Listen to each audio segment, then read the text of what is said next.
매년 이맘때가 되면은 교회 학교 고등부 3학년 아이들이 많이 걱정돼서 기도할 때가 많습니다. 그런데 지난주 2명의 아이가 전화 왔습니다. 목사님 기도해 주셔서 감사합니다. 학교 해결됐습니다.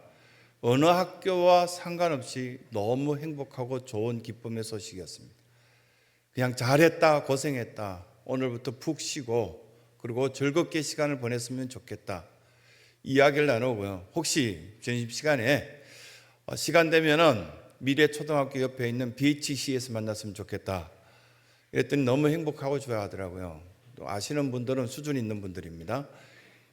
그냥 아이들과 함께 그냥 가볍게 목사님이지만 그냥 담임 목사님이지만 편하게 이야기할 수 있다는 그 자체도 저는 굉장히 좋게 생각하고요.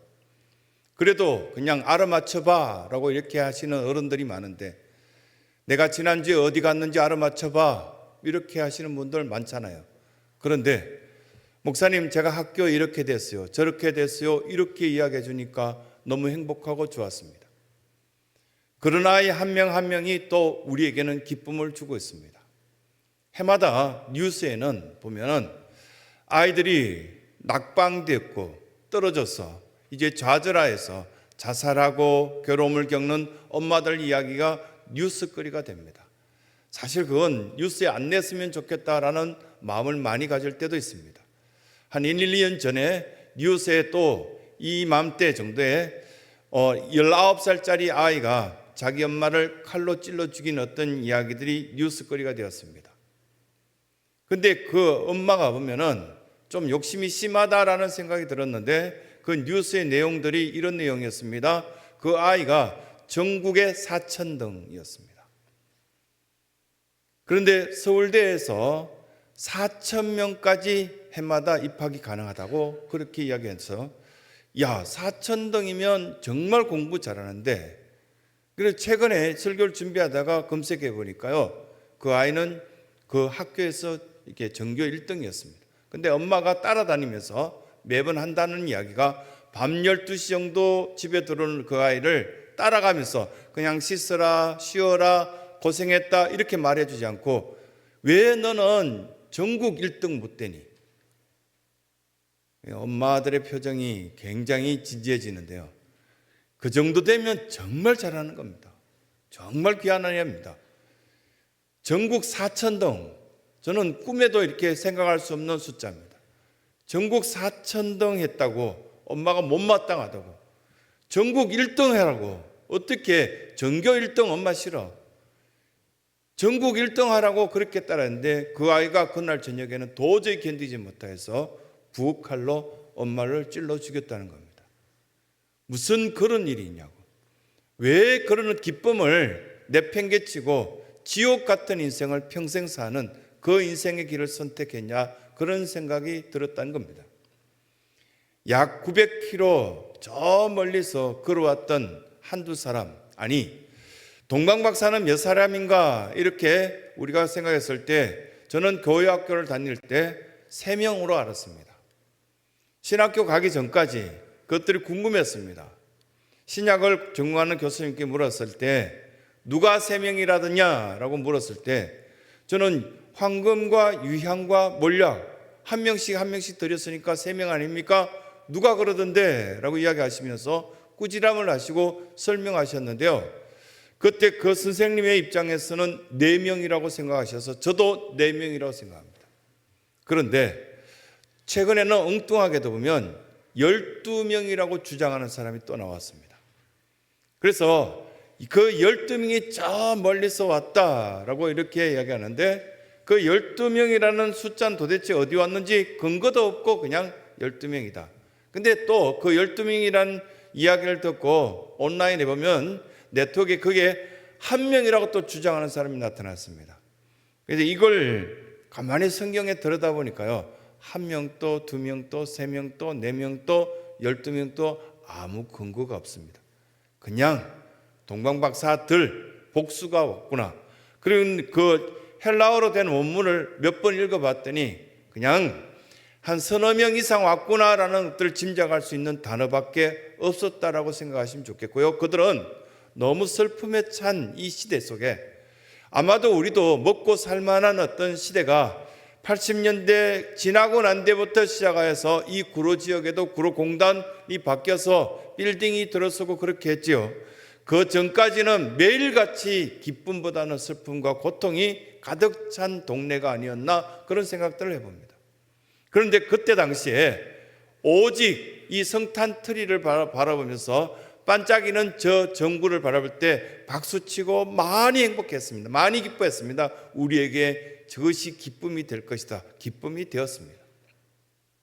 이 동방박사들이 900km 거리에서 찾아왔다라고 이렇게 근거 없는 이야기지만 그것도 그렇게 이야기한다면 바벨론에서 찾아왔던 동방박사들이었을 것이고요.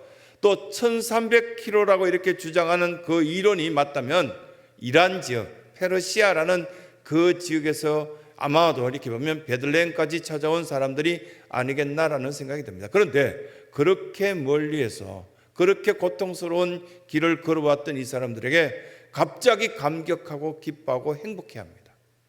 오늘 멀리서 찾아왔을지 아니면 이 동네 가까이에서 오셨든지 이 예배 시간에 들어오셔서 어쨌든 여러분들이 찾아왔던 그 상황 속에서 기쁨을 회복하시고 잃어버렸던 그 사랑을 회복하시고 나의 웃음을 다시금 회복하고 돌아갈 수 있는 복된 은혜가 있길 간절히 소원합니다.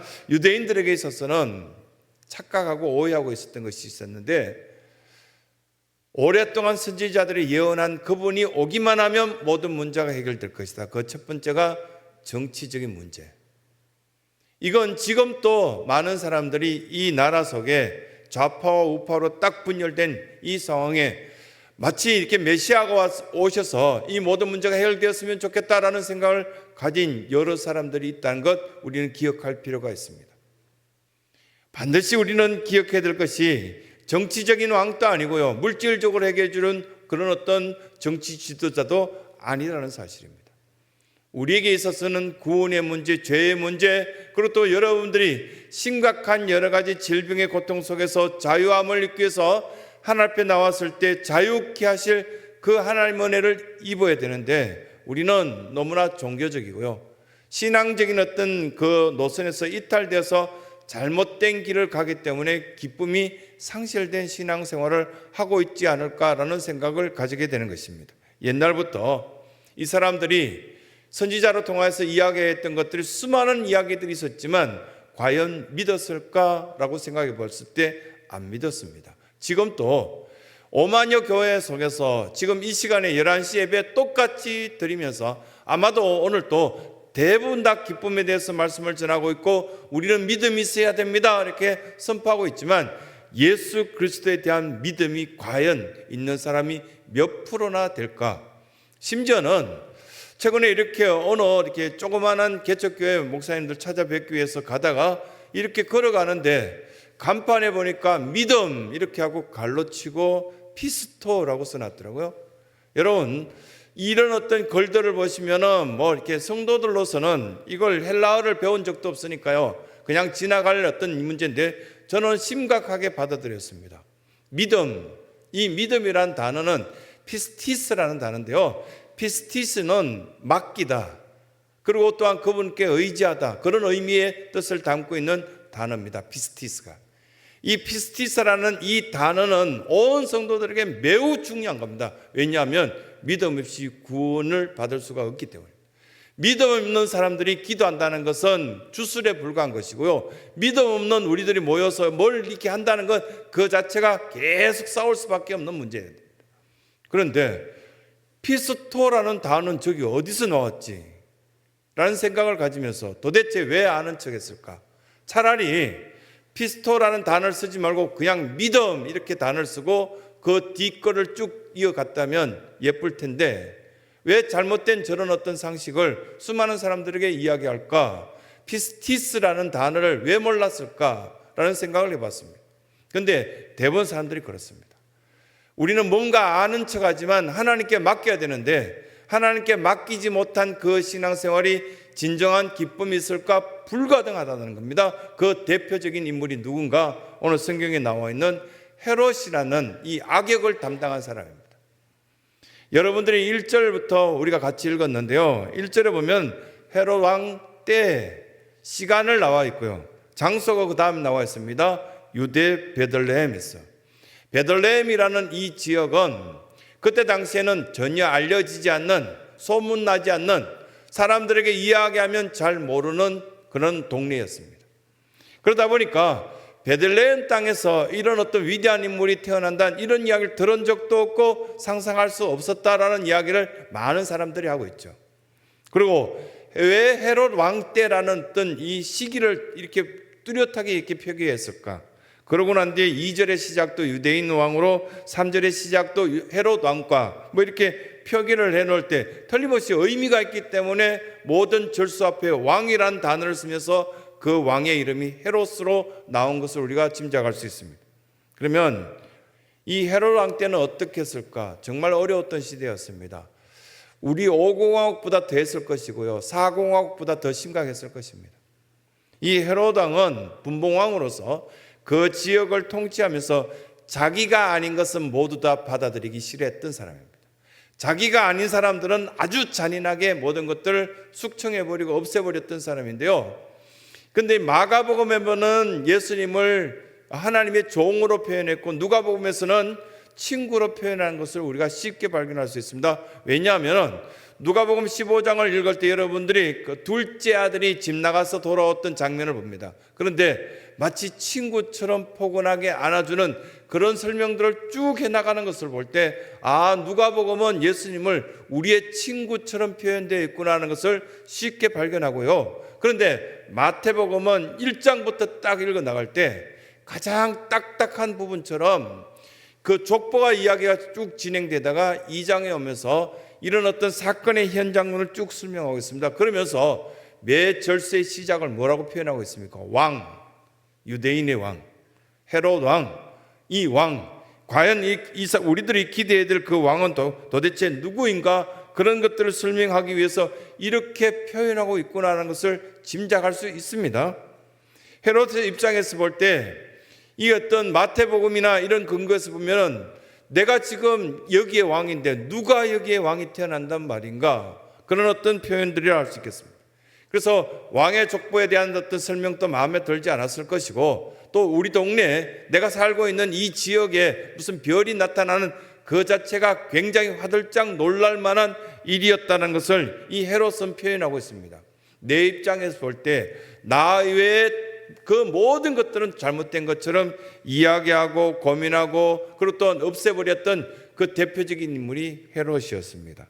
여러분 지금 어떻던가요? 개척교회 목사님하고 이렇게 대화하다가 한 20명 정도 이렇게 계시는데요. 전에는 그러지 않았는데 최근에 와서 코로나 이후에는 20명이 계시면은 20가지 색깔이 나타난대요. 굉장히 개성이 강하고 고집들을 꺾지 않는데요. 뭔가를 하나를 하려면은 여러 가지 이야기를 쭉 하시는데 이렇게 보면 성격 검사를 할 때 MBTI는 16가지인데 MBTI 16가지보다 더 심각한 160가지 정도의 어떤 성격이 나타난다는 거예요. 우리 교인들도 보면은 약 400가정 이상이 됩니다. 이 가정 속에서 교인들이 보면은 온 가족들이 다 한 교회를 섬기는 것이 아니라 그 한 교회 속에서 또 한 가족 속에서 한두 명씩은 꼭 이제 신앙의 그 자리에서 이탈하였습니다. 같이 이렇게 섬기면 하나님을 섬기고 하나님을 믿으면 좋겠는데 그런 이야기를 하는데 헤롯 입장에서 볼 땐 이 모든 것들이 굉장히 거추장스럽고 의견을 모으고 일치시는 것들이 굉장히 어려운 문제였습니다. 그러다 보니 이 헤롯은 어떻게 했는가? 너무너무 악한 노릇들을 많이 한 것을 볼 수 있습니다. 마태복음 2장에는 어떤 이야기가 나오냐면 2살 이하의 모든 아기들은 칼로 쳐 죽이라 라는 명령을 잔인하게 했던 대표적인 인물이 헤롯입니다. 그 가정을 상상해 보십시오. 매일같이 잠을 자지 못하고 아이의 젖먹이던 엄마들이 어느 날 갑자기 로마 병사들이 그 집에 쳐들어와서 큰 칼로 조그만 아이를 칼로 내리쳐서 죽이고 돌아갔다. 여러분 어떻게 받아들이시겠습니까? 그 명령을 헤롯이 했습니다. 그냥 한두 명이 죽은 것이 아니라 그 마을 전체, 아니 그 주변 전체 수많은 아이들이, 2살 아이들이, 2살 이하의 아이들은 다 죽었습니다. 그 엄마들은 평생의 그것들을 마음의 짐으로 지고 평생의 눈물을 흘리며 살았습니다. 그 아이가 살았다면 몇 살까지 됐을 텐데, 이것이 엄마의 마음 아닙니까? 그런데 그 나쁜 짓을 한 것이 헤롯입니다. 마태복음 14장에 가보시면 어떤 장면이 나오냐면, 자기 동생의 아내를 빼앗고 싶어서 엄청나고 잔인한 행동을 한 것이 헤롯입니다. 그러고 난데 기록에, 여러 기록들은 여러분들이 알고 있는 헤롯은 어떤 의미를 담고 있는지 모르지만, 자기 아내 미리암네라는 아내가 있었습니다. 미리암네가 1이 있고요, 2가 있습니다. 역사 기록에 보면 미리암네 본처를 처형시킵니다. 왜냐하면 자기 자리를 노리는 것 같아서. 그러고 난 뒤에 그 장모를 그 보기 싫어서, 이 미리암네의 엄마니까요, 그 장모도 처형하라는 명령을 내린 기록이 남아 있습니다. 그뿐만 아니라 자기 아들이 3명이 있는데 눈에 넣어도 아까울 정도로 굉장히 귀엽고 좋아했던 그 아이들이 어느 날 갑자기 자기의 어떤 권위, 명예욕 이런 것들 때문에 그 아이 3명을 처형하라는 명령을 내리는 바로 왕이 헤롯 왕이었습니다. 이런 사람이 여러분 주변에 널려 있다고요. 우리들이 신앙생활을 하는 데 있어서 내 생각과 일치하지 않으면 다 없애버리고 싶고, 그냥 나와 의견이 다른 저 정당은 다 사라졌으면 좋겠고, 이런 생각들이 이 세상에 널려 있다고요. 그런데 우리들은 굉장히 거룩한 척하며 살아가는 그 속에서 정말 기쁨을 얻을 수 있을까?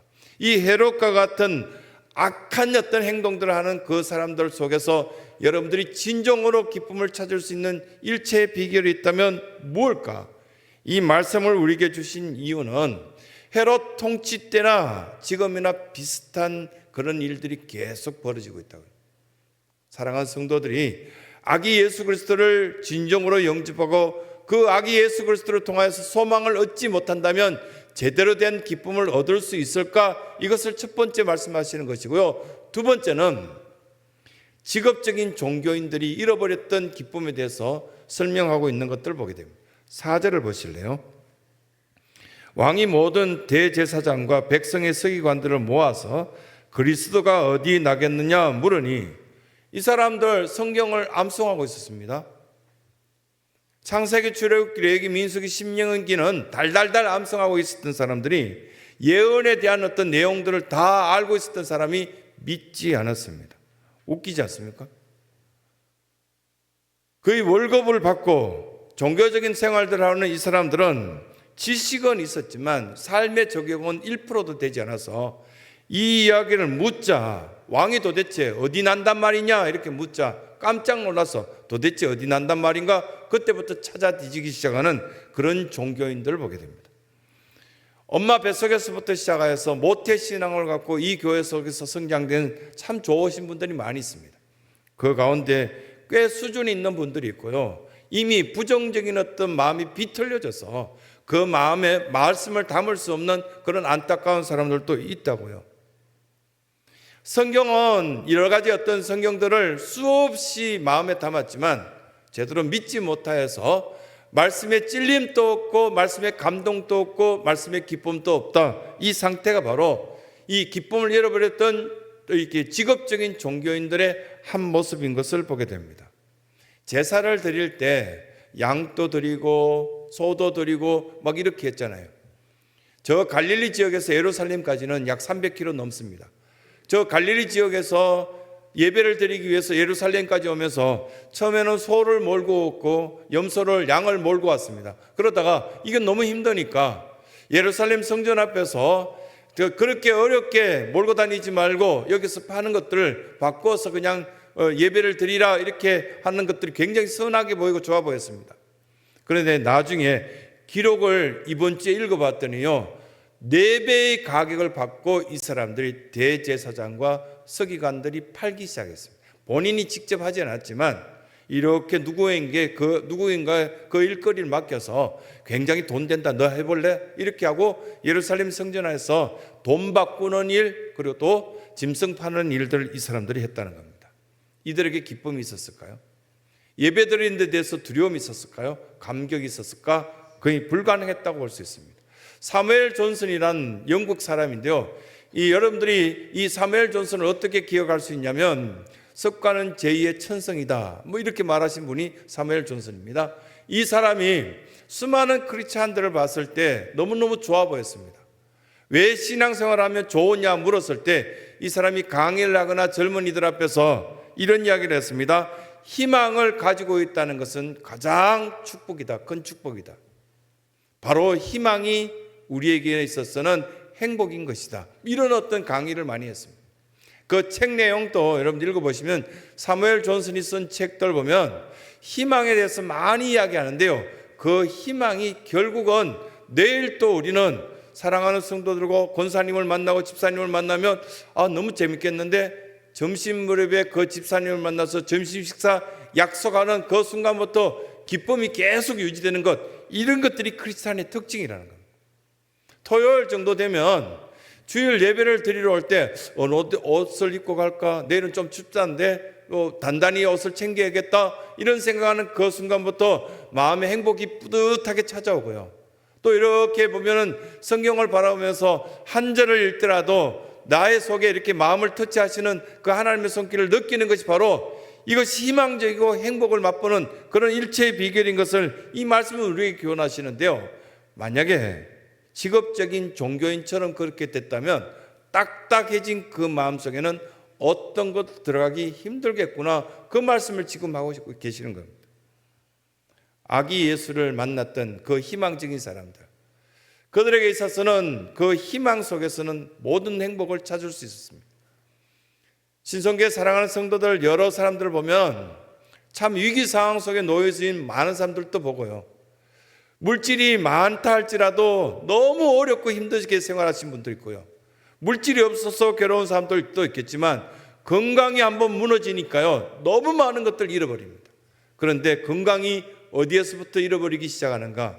연세 많으신 분들은 마음이 무너지니까 다른 것들도 함께 무너지는 것을 직접 보고 있습니다. 성경에서는 왜 우리에게 기도의 필요성, 말씀의 필요성, 이런 것들이 우리에게 계속 주어지고 있는가? 기쁨을 잃어버리지 말라고. 오늘 한 끼를 먹고 두 끼를 먹고 이웃들과 함께 할지라도 예배를 드리면서 내 속에 녹하시는 그 하나님의 음성을 듣고 우리가 기쁨을 회복할 수 있는 사람이 되는데, 오늘 억울하고 오늘 괴롭고 힘들고 또 무너지고 내일 또 무너지고, 그러면 지옥 같은 인생 아니냐고. 이 두 번째 말씀을 우리에게 주신 이유가 틀림없이 있습니다. 직업적인 어떤 종교인들에게는 기쁨이 없었다는 겁니다. 잃어버렸던 그 기쁨, 그들에게는 굉장히 소중한 것인데 소중한 줄 모르고 생활했던 그들의 삶을 한번 돌아보라고 두 번째 우리에게 말씀하시는 겁니다. 그러면서 이 말씀 전체 속에 나타난 것이 아기 예수를 만난 자에게는 반드시 기쁨이 있었다는 것을 말씀 가운데 교훈해 주고 있습니다. 저 멀리서 찾아왔던 페르시아 사람이든지 바벨론 사람이든지 가까이에 있는 베들레헴 들녘에 목동이 찾아왔든지 아기 예수 그리스도를 만난 그들에게는 완벽한 기쁨을 찾을 수 있었고요. 가난하든 가난하지 않든, 건강하든 건강하지 않든 그들에게 있어서는 마음의 환희를 느낄 만큼 기뻤습니다. 행복했습니다. 제가 아기 예수 그리스도를 만나서 참된 어떤 비전을 얻게 되었습니다. 이런 고백을 하게 되었다는 겁니다. 각 가정마다 아기 울음소리가 많지 않는 이 시대지만요, 그런데 최근에도 우리 교인들 가운데 아기가 태어났습니다, 이런 어떤 즐거운 어떤 이야기를 해줄 때 어떤가 이렇게 들어보면 밤을 새워도 행복하잖아요. 아이가 막 새벽에 배고프다고 보채할 때 분유를 타서 이렇게 먹일 때도 행복했다고, 그냥 쳐다보면 너무너무 기쁘다고. 그것이 우리 신앙생활의 가장 기본되는 요소들을 이 말씀 가운데 가르치고 있는데요, 참된 예배를 드리러 왔을 때 누구를 과연 만나고 돌아가는가? 900km, 1300km를 걸어왔던 그들이 아기 예수 그리스도를 만났을 때 기쁨을 회복하고 완벽한 신앙의 은혜를 입었던 것처럼 사랑하는 신성교회 모든 성도들에게는 이 발걸음을 내딛고 이 성전 안에 들어왔을 때 하나님께서 허락하신 그 기쁨을 허락하심으로 또 다른 한 주간을 살아가실 때 예수님과 멋지게 승리하시길 바라고요. 예수님께서 주신 그 기쁨이 참된 기쁨인 것을 확신하시면서 아기 예수를 만남으로 통하여서 얻어지는 기쁨을 누릴 수 있는 귀한 신순교의 모든 성도들의 삶이 되시길 간절히 소원합니다.